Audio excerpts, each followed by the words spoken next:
Hey guys, I'm the Crazy Dane, and today I want to talk about the upcoming free jungle DLC map created with the help of the community. As of right now, you can play a very early version of the map on CTE, and you'll be able to leave feedback on the Reddit page to discuss what stuff needs to be added or what stuff needs to be removed. There's no texture for the map at the moment, but you get to play around with the new weapons and in general get a feel for the new map.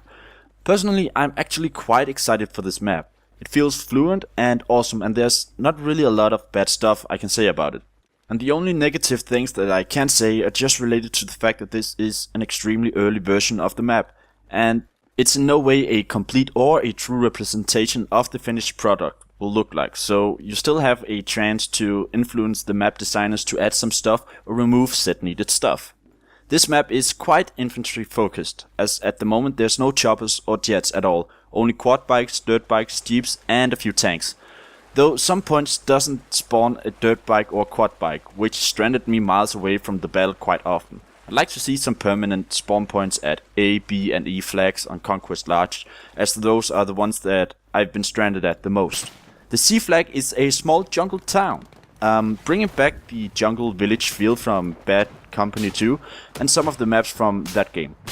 This village is more or less the constant center of attention, and it's a vital point to hold as it allows you to go to any of the other objectives fast.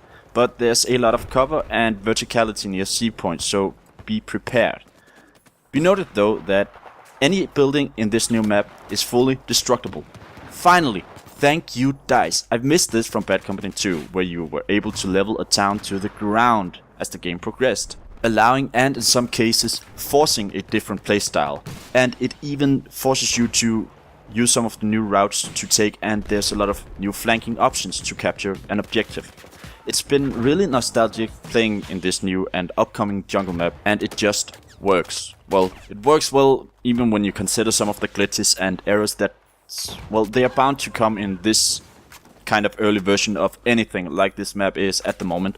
The basic glitches are invisible walls here and there, able to go between rocks and hide your entire 3D character and then jumping out to scare the crap out of everyone, and you can even use them as some sort of wall hack, so to speak, because you can see the enemy through some objectives when you are in a specific position, but the enemy can't kill you nor see you.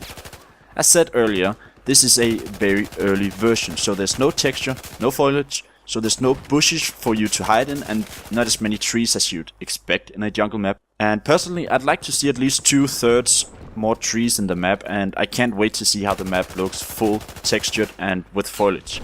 The big waterfall at B doesn't seem to do anything as of yet, and it looks rather, well, kinda silly and sad, but it might end up being a great visual cover for the entire B flag with a lot of mist around that specific point. I'd really like to see this feature being added to the waterfall. That aside, as it is now with the map, it's rather sniper specific, at least until more trees and foliage will be added, and the base fight happens at C all the time. The A flag has got some concrete fence around it, providing great cover for anyone assaulting the flag, but the defenders are left with little to no cover, as the capture zone is rather small. I'd like to see the zone increased and see DICE adapt Hardline's visual capture area on the minimap, or at least add some sort of cover inside this big fence, because when you're inside it, you really got no way to survive at all. Now, I haven't really had the time before now to test out the upcoming weapons as well, so I did that while playing this map. I've got a basic idea of how the different weapons work and in what scenario they prevail.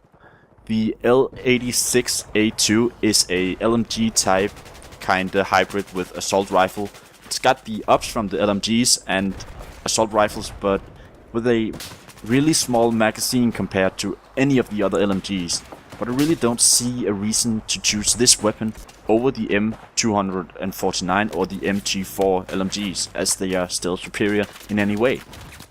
The Groza 4 is a PDW and it's permanently silenced, and it's a hipfire guard weapon.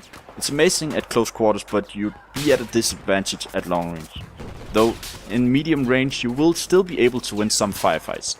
The Groza 1 is the carbine version of the Groza 4, and it didn't really fit my playstyle, so I didn't really play all that much with it, but it's a close quarter hipfire beast as well. doing a lot of damage up close, but has got a lot of recoil and spread, so it's not really good beyond close quarters.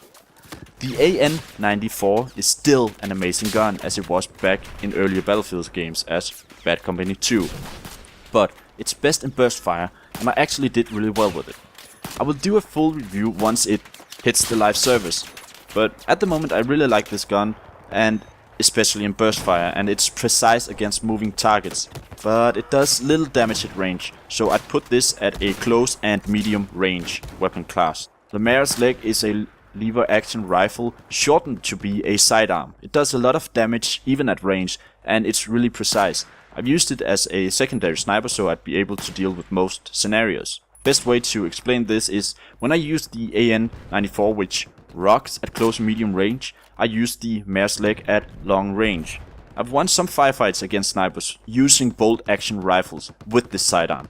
It's awesome, and I'll continue to use it as I try to keep my sidearm in the opposite end of the scale when it comes to ranges, which means that when I go CQB with a rifle, I go heavy and precise with the sidearm for range, and of course the other way around, when you go long range with a rifle, you go close quarters with the sidearm.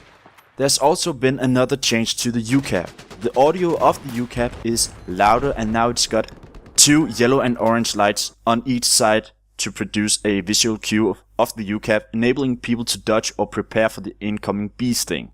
It's also got a vapor trail behind it, yet another visual cue to allow people to actually defend against the once overpowered UCAV. I still enjoy using it, but there's a lot less spam with the UCAV, and now you can actually prevent it from killing you, because now you're able to see it coming. That's what she said. Anyway, a small note on Battlefield Hardline though. The patch we've been waiting for has been confirmed to hit the 28th of April, and I'll leave a link in the description below. Some of the features include balancing the weapons, as I've mentioned in an earlier video, and some fixes to ticket counts in Conquest large and small maps, along with some fixes to the TDM spawns to reduce the spawn death ring of frustration. But what do you guys think about this new map? I want you to write in the comments below what you think of the new map and the upcoming weapons, what you think of them, what you think should be changed, and yeah, just in general leave your feedback on the new map and the new weapons. Finishing off, I'd like to say a few things. I'm going to stream Battlefield games more often, so come join. I'm always up for a chat, so do come join. And it's actually not that long ago I did a video on my 200 subscribers count on my channel, and as of now that number has increased to 350 subscribers. I'm so stoked about this, and I thank you all for this. It's great motivation, and I really enjoy doing these videos, so thank you all so very much.